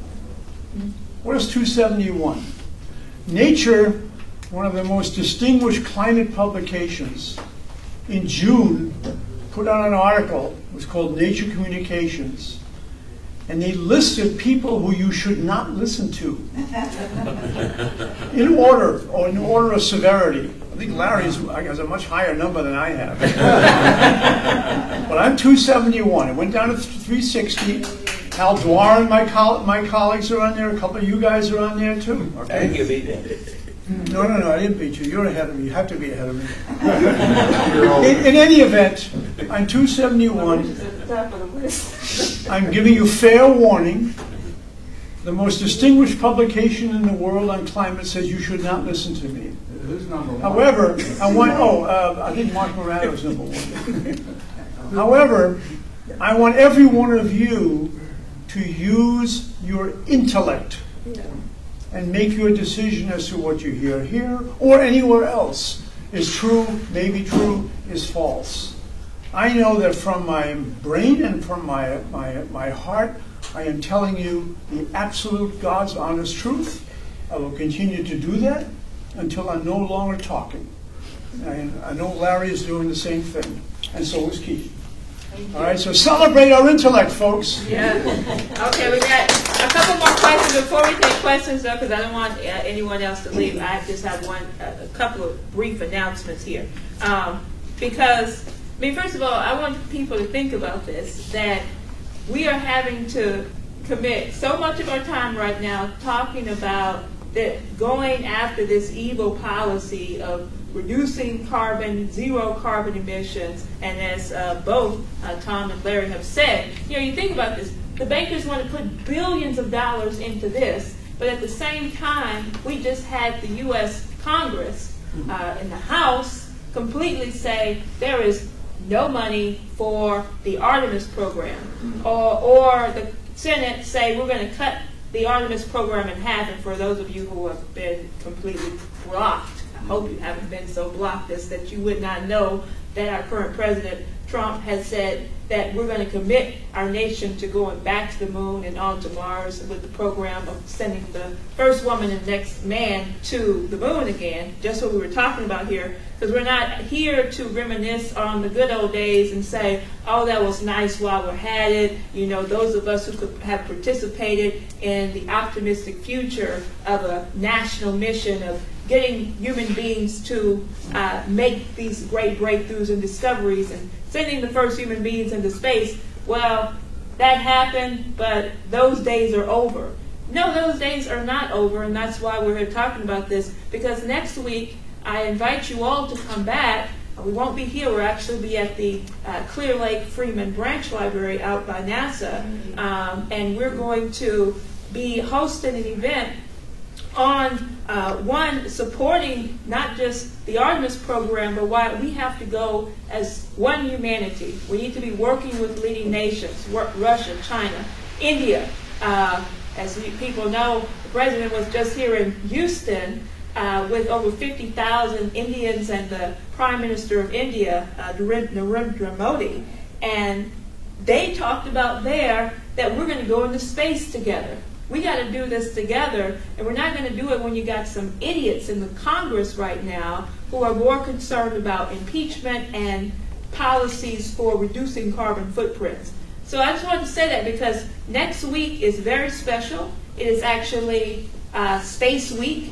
This is going to be International Observe the Moon Night on October 5th, which is Saturday, and our meeting is going to be at 1:30 p.m. at the Clear Lake Library. I encourage everybody to come out. We're not just celebrating looking at the moon. We're saying that this is the direction that all nations participating together, that's why they're calling it Space Week, World Space Week. So I encourage people, look, we have to take the gloves off right now. We need you all to say, look, let's give our young people a future. Let's actually put some pressure on these Congress members. And that means that the people who are opposing these idiotic policies, they have to speak out more. Even the conservatives who think they have it made in the shade and that they don't have to fight, they have to fight. They have to fight more than anybody right now. But the key thing right now is, as I said, we've laid out here a very clear picture as to the two worlds before us and what kind of world do we want to see our children and our grandchildren living in. So again, I encourage people, make sure you leave your name and phone numbers and your email addresses because we want to send you invites out to our upcoming event and take some material with you on the way out. So otherwise, there are a couple more questions here. I want to go ahead and get to those. Well, the Artemis mission, all right, that Trump had proposed is I mean, of course, the Democrats in the House didn't want it because Trump's name is attached to it and they want to impeach him. But in the Senate, what excuse can the Republicans offer? How could they possibly want to cut this in half? That's it. They can't get any votes for Politics. Yeah. It's a good question. Yeah. They don't have any excuse. We were instructed earlier not to let you get away without mentioning a little bit about the colonization of Venus. Oh, yeah, he's good. Thank you. Do you have a slide for that? don't have a slide for it, Okay. but I can tell you about what some of the potential is, all right? Yes, sir. Venus has an atmosphere of mainly carbon dioxide. They got plenty. All right? It is non-transparent in the sense that it reflects incoming sunlight, but is closer to the sun. It also traps the heat in a huge way. Surface temperature of Venus is about 800 to 900 degrees. Lead can melt on Venus. The Russians have put a lander on Venus. It took 3 pictures before it basically melted. All right, but it was able to transmit those pictures back. We have pictures of the surface.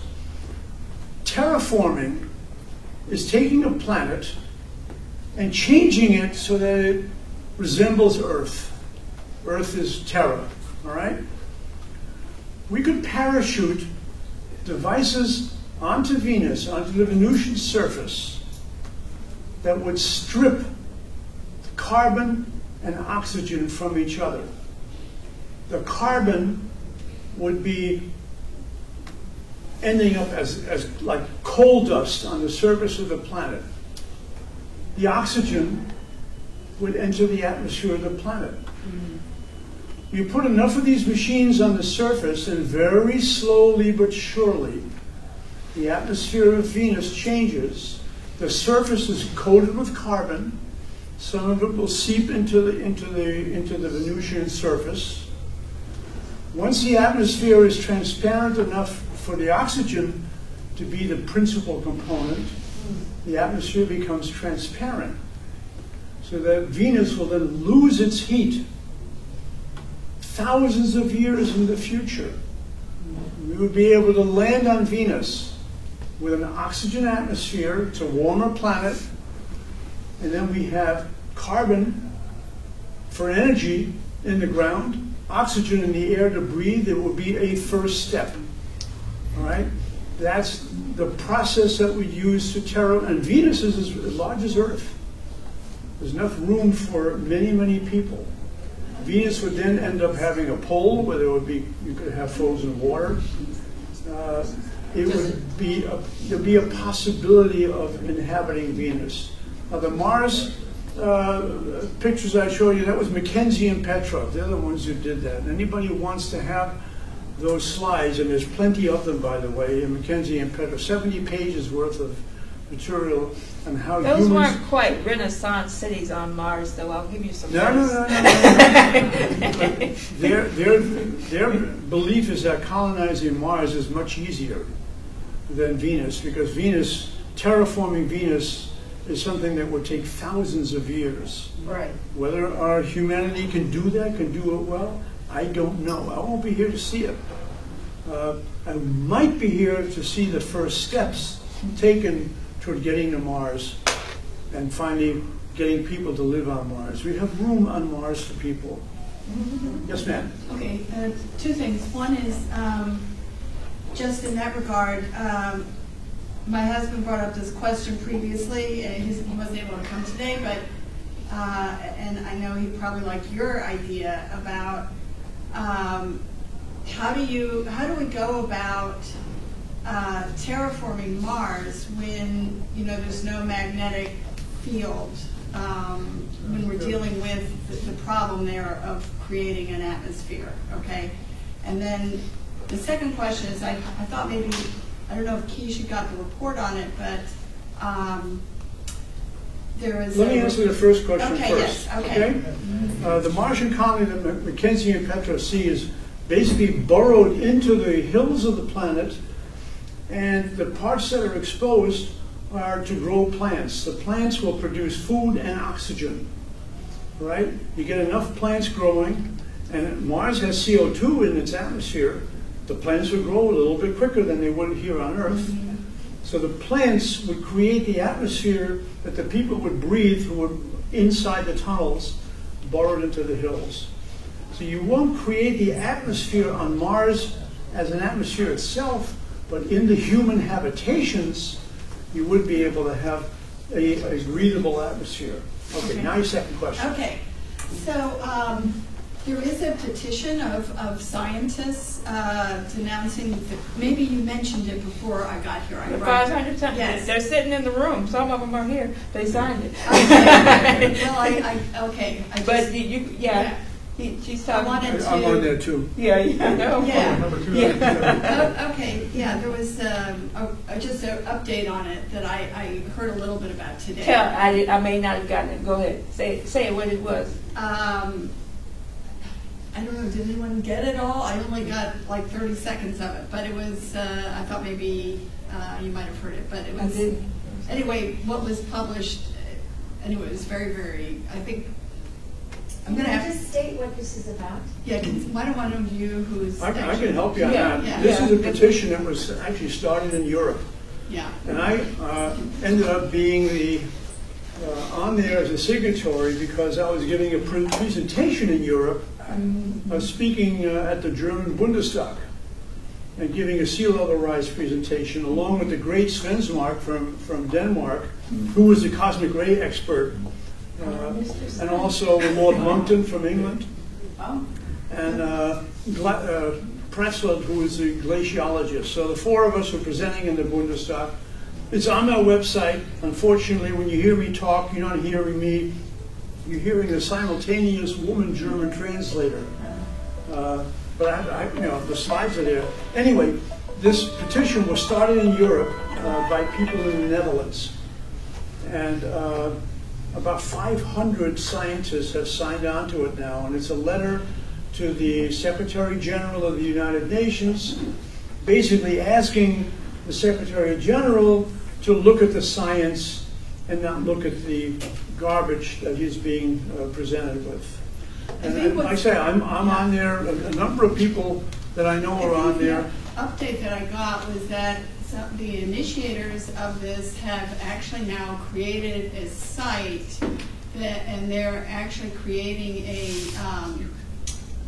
they're institutionalizing resources through a website, which is going to allow people, for instance, including a portal for educating youth, youth education in the science of this, plus resources for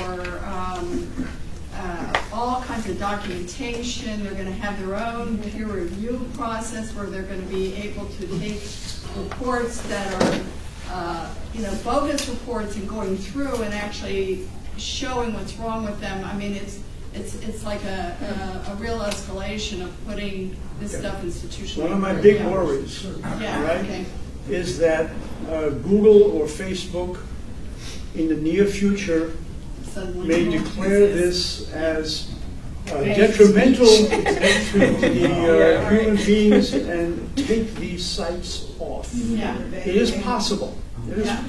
I've seen a couple of slides taken down already. I will subscribe to it. I will make sure that they, I co-authored a paper about 4 months ago with the great Niels Axel-Muller from Sweden. And it was a three-author paper dealing with sea level rise and some of the misinformation that people are getting. It was published, but it was published in a European journal. Here, being number 271, they will never publish it. Wikipedia also does a lot of, if you Google my name, you'll pull up a lot of pages, particularly on climate. And what they do stand also, up so they can hear you. They do a couple of things. One is when you Google my name or whatever, it pulls up all of the articles that the trolls write. There are attack articles, and just one after the other. There might be 10 pages of them. And I got a lot of those too. And then they have people. Actually, I guess I should be flattered who follow everything I say, and they'll publish it. My reaction is, damn! I said, man, that's pretty good stuff. But the other thing they do is Wikipedia goes back in and revises. They edit. What's the guy's name? They caught him and they fired him and they brought him back. But it's part of the Climate Gate crowd. He was a co-founder of Real Clear Climate. what was that website? It's still out there. Anyway. It wasn't Hanson, was it? No. Gavin Schmidt was. Yeah, Gavin Schmidt. But they go in and they slime people's resumes, and they get away with it. So that's when I read about this this corruption of the media. Social media is very, very powerful. I think of people, names that have been slimed. Fred Singer was having his 95th birthday next week. He's a marvelous guy. He and Buzz and I were big fans of Phobos many years ago. We went into doing that. I visited him last month, by the way. He's fading fast. I know. I heard that he's having a birthday party next week. I think. Yeah, as best as we can. I worry a lot about it. But Willie Soon has been totally trashed, and we think of what they did to Will Happer. When he went to the White House as the science advisor, and Dick Lindzen and MIT. They find the target people, and they really. So you got to have a pretty thick skin to be in this business. That skin's pretty thick. Then I get into it as well. But I find it egregious. I don't care. But for me, I don't. What do I care? But I hate to have my friends trashed because they spent their whole life studying science and climate, and have their lives, have their careers destroyed, and just absolutely trashed is very sad. Yeah. One good example. Willie Soon is one of the world's greatest solar physicists. 2 years ago, as we were plunging into the depth again, was basically taken out of circulation and fighting for his reputation when he should have been educating the world about what's happening to the sun. That's an absolute tragedy. And Willie's a good friend of mine. He lives fairly close to me. He's one of the greats. And I'm going to support him as much as I can, as often as I can. What's his name? Willie Soon, S-O-O-N. Yes, sir, in the back. How do you deal with insinuations that you may have been compensated for signing the petition? Okay, this is fun. The kind of accusations that immediately arise. It's a good leading question. All right, thank you. I should have put you on the agenda. Okay, in Berlin, I was asked in the Bundestag, you must be in the pay of the oil companies. And I said, no. Oh, yes, I said, I am. And I held up my little shell card here. and I said, I get 1 penny eurocent per liter every time I take gas. And this is the total extent of my compensation from the oil companies. And here I get 5 cents a gallon. Sometimes I get 10 cents a gallon, by the way. So the oil companies are definitely compensating me, but this is the sum total of every nickel I have gotten from the oil companies. Thank you, folks. It's a Saul-Alinsky world we live in right now. Yeah. You have a question, sir? Yeah, well, yes, sir. Well, this sounds like the Moscow in the 60s. Somebody pops up and says everyone is wearing no clothes, and they are instantly denounced and run out of town on a rail. It's the same play, back to the good, but it's also the same playbook that you see in Saul Alinsky's Rules for Radicals. Exactly. And I think that Saul Alinsky's Rules for Radicals ought to be prime reading, just like they made us read Marx's manifesto back in the 70s. And, but there is hope. Okay? I'm riding in the car, and I have my 7-year-old back here, and I'm taking him to school, and on the radio comes the World Water Fund begging for money because, after all, only 3% of the water on the planet is drinkable. And my son's back there, and he starts giggling. He's 7 years old. And I say, what are you laughing about? He says, Dad, fresh water falls from the sky. There's hope. There's hope. All you got to do is put another bucket out there and get some. And what we need is the money to go to infrastructure, put up another dam so we can have fresh water because it falls from the sky. Amen. Okay. You got a smart kid. This is a cell. Oh, you have no idea. Now he's 17 years old. And by the way, I can describe the emperor's clothing with precision. That's right. Yes, sir. Yeah, there was a reference made, to Russia in the 60s or whatever. But I think you have to bear in mind that what's behind this operation The same is one. the same That's right. financial powers that That's right. created Adolf Hitler in Germany. Yeah. And this is fascism. And created the Bolshevik Revolution and have never let up on the United States since the quote revolution. I call it the War of Independence. I don't want to use their name for it anymore. Yeah. All right, look. They've never let up. You got marching orders. Light your candles of intelligence. All the Take time. them around. Talk to your friends. Talk to the people who aren't friends. I've lectured at New York City Sierra Club often enough so they don't let me back. But this guy actually admitted. But they've gotten my lying about message. the They've gotten my spot. message. And they're not giving up. And by the way, I don't like pollution. I don't think like poisons and carcinogens that kill people. And I will fight to make our planet cleaner. But CO2 is not one of them. Well, that's one of the words, they're really good at weaponizing words. That's right. And when EPA came out and called CO2 pollution, game over. That's ridiculous. We're all polluters. The other thing is the 97% consensus. That's right. And no, That's false. no dignified organization would validate that poll. There was no poll. No science. But it gets into that was what, 79 people, cherry picked people. Right. And any one of us would have answered yes to every one of those questions. But the ability to weaponize words, they're masters at that. And we see it now with Trump. We see it as well. It's Russia, no, it's racism, no, it's Ukraine, and Yeah, I'm a racist and a homophobe and I don't follow the party line, so I'm all of these things. I'm constantly pushing the blog out there. I don't know if it's being intercepted or not, but most of my people are getting it. And then they're turning around and sending it out further. Don't stop. No, sir. I got one Never final stop. message. Be optimistic because we are winning, they are losing.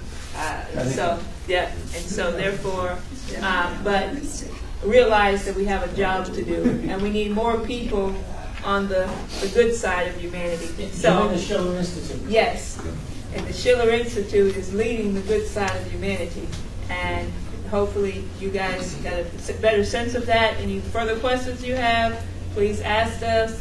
As I said, take some material with you, and I really appreciate everybody coming out today. The discussion has been good. And I want to thank my guest here, Tom, Larry. And what? NASA TRCS is doing the same NASA alumni thing. We're getting the information out. Right. Thank you, guys. Larry Bell.